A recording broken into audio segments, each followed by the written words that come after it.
Hey, what's going on, guys? This video discussion is based on touch down and touch up triggers in Protopie. So I got my assets on my screen already created. You can create same assets and follow along, or open it up in your exercise file under class file folder, touch down and touch up pile file. Touch down basically means a finger or pointer touching the screen to trigger a response. And touch up is the opposite, meaning a finger leaving the screen or letting go. It's different from a tap trigger in the sense that tap trigger is activated when the finger or the touch point just taps and lets go of the screen. Let me explain what I mean. I'm going to add a touchdown trigger to this our assets over here.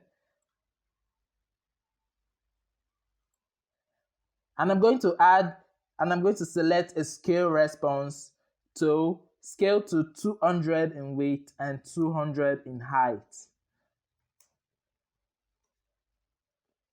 Let's see the preview right over here. This is touch down.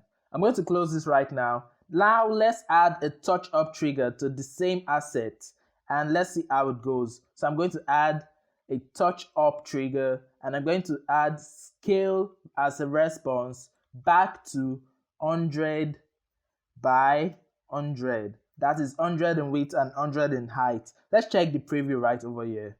So touch, as you can see, touch down, touch up, touch down, touch up.